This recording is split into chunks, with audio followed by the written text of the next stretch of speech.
ॐ श्री गणेशाय नमः। ॐ श्री सरस्वत्यै नमः।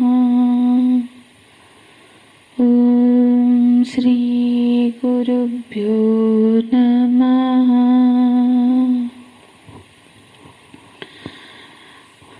अव्यक्तादीनि भूतानि व्यक्तमध्यानि भारत अव्यक्तनिधनान्येव तत्र का परिदेवना।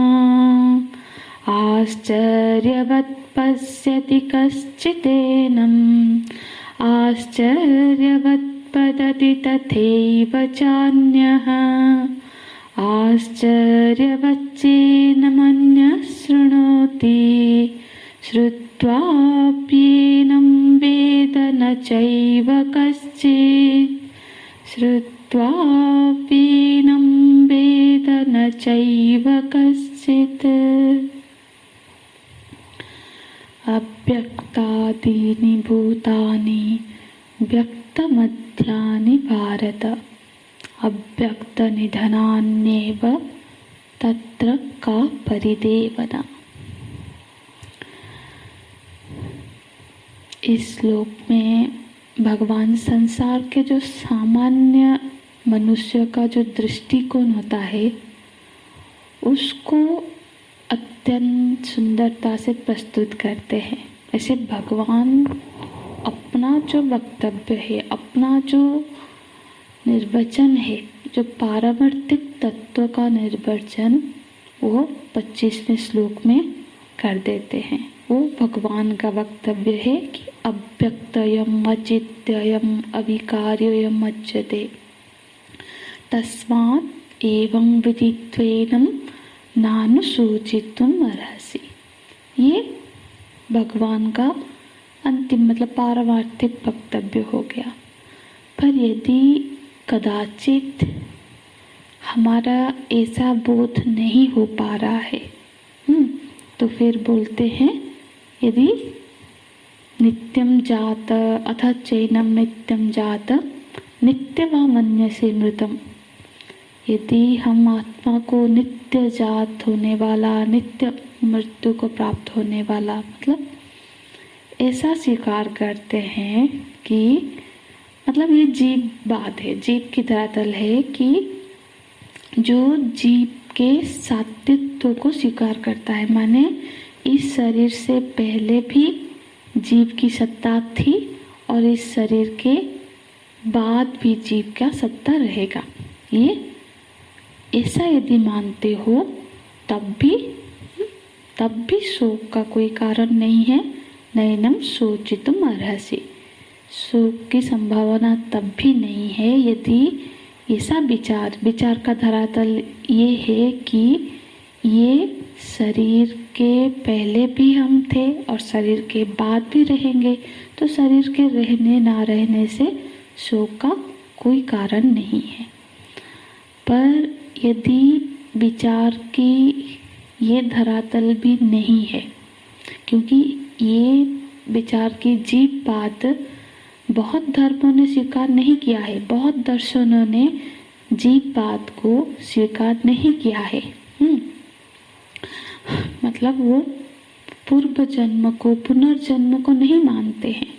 हाँ, तो यदि कोई ऐसा मानता है कि मैं मतलब जो मेरा अस्तित्व शरीर से पूर्व नहीं था और इस शरीर के मृत्यु के साथ साथ ही मैं ये भी खत्म हो जाएगा, मतलब मैं यहाँ शरीर ही हूँ, माने मेरा अस्तित्व शरीर से शरीर जन्म होने से पूर्व नहीं था और शरीर के साथ ही खत्म हो जाएगा। इस तरह से तो फिर पुनर्जन्म, पाप, पुण्य आदि इन सब का भी इस विचारधारा में कोई स्थान नहीं है। जो पाप पुण्य कर्म सिद्धांत, ये सब जीव बात की धरातल है।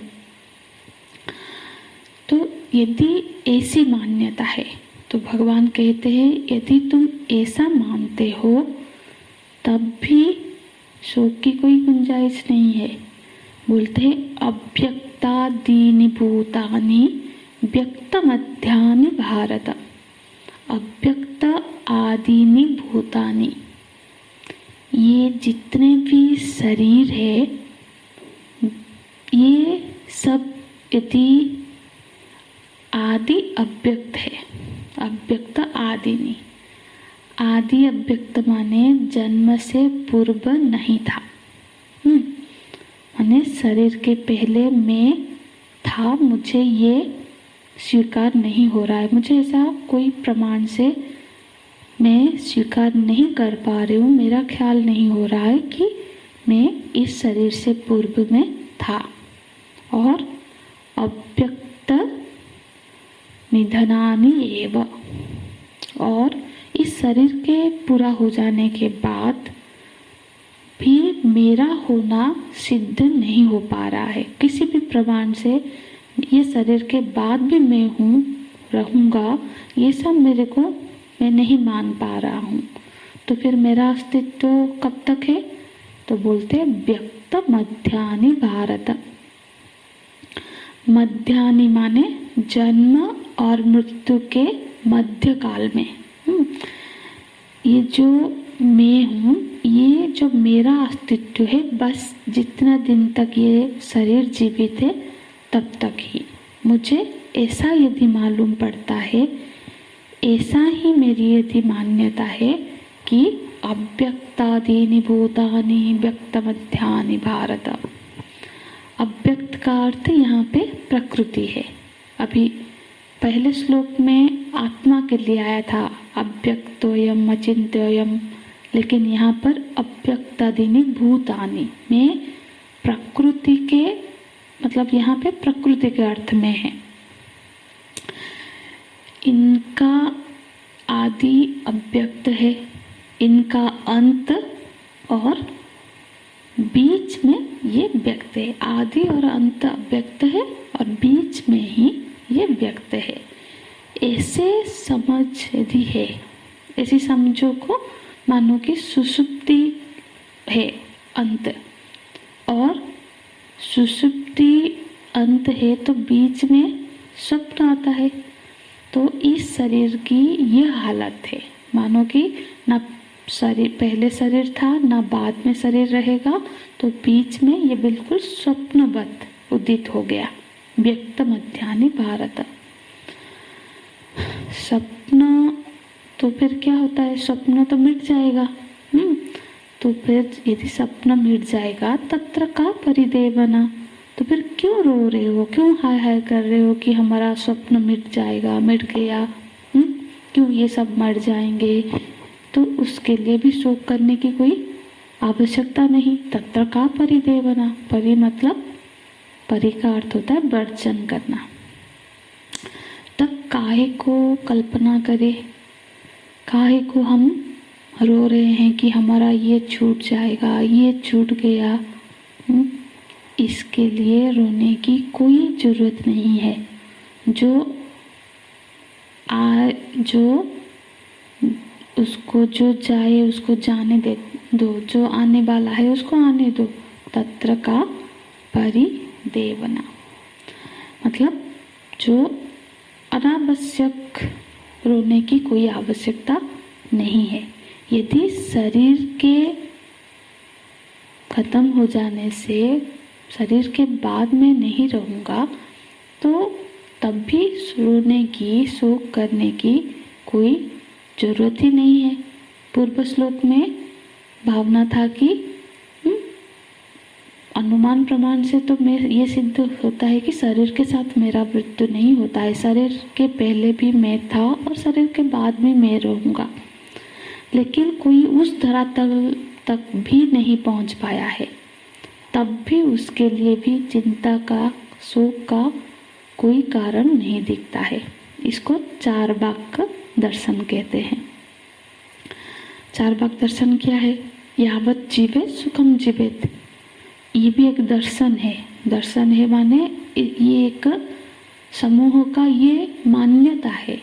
हाँ, इस दर्शन में के लिए भी ऐसा नहीं है कि ये दर्शन वाले बिल्कुल सिर्फ पूरे यावत जीवित, जब तक जिएंगे सुखपूर्वक जिएंगे। यदि हम 90 साल तक जिएंगे तब भी ये कामना है कि 90 साल तक हमारा शरीर हृष्ट पुष्ट रहे, हम सुखपूर्वक जिए।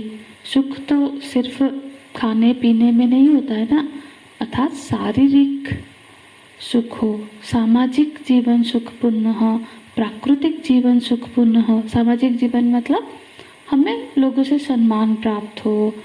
ऐसा ना कि हम तो लूट के खाते पीते रहेंगे पर बाहर निकलते हैं लोग हमको गाली गुलौज करे, तो ऐसा सुख नहीं चाहते हैं।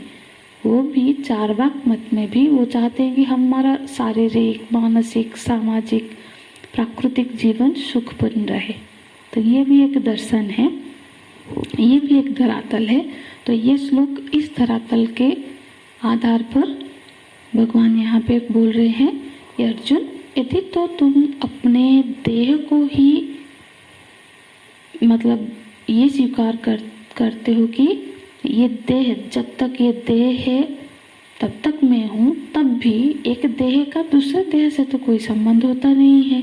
देह क्या है? देह तो एक पंचभूतों का ही एक पिंड है। जैसे मिट्टी से कई सारे घड़े कलश बनाया गया है, तो एक कलश का दूसरे कलश के साथ कोई संबंध तो नहीं है। नहीं हम कहेंगे कि नहीं नहीं ये कलश ये भाई बहन है क्योंकि एक ही कुम्हार ने इसको बनाया है, ऐसा तो नहीं होता ना। ऐसे मिट्टी मात्र ही है। तो उसी तरह से ये जो देह है ये सब भी पंच महाभूत ही है। तो फिर तो एक शरीर का दूसरे शरीर से, एक पिंड का दूसरे पिंड से क्या संबंध है? कोई संबंध ही नहीं है।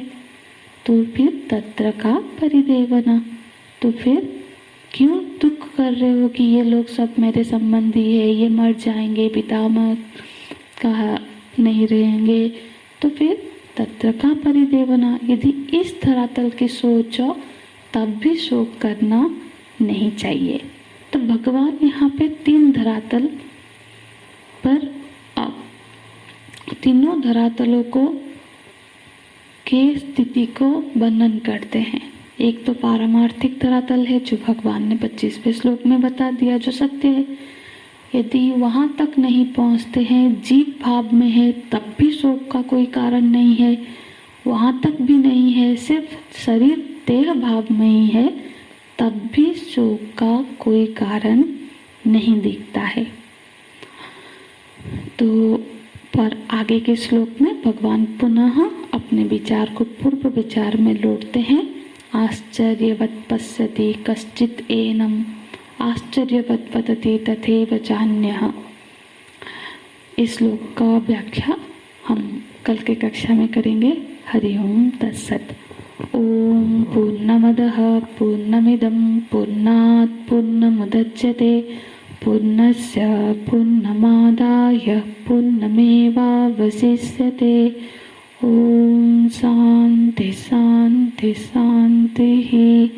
हरि ओम। श्री गुरुभ्यो नमः।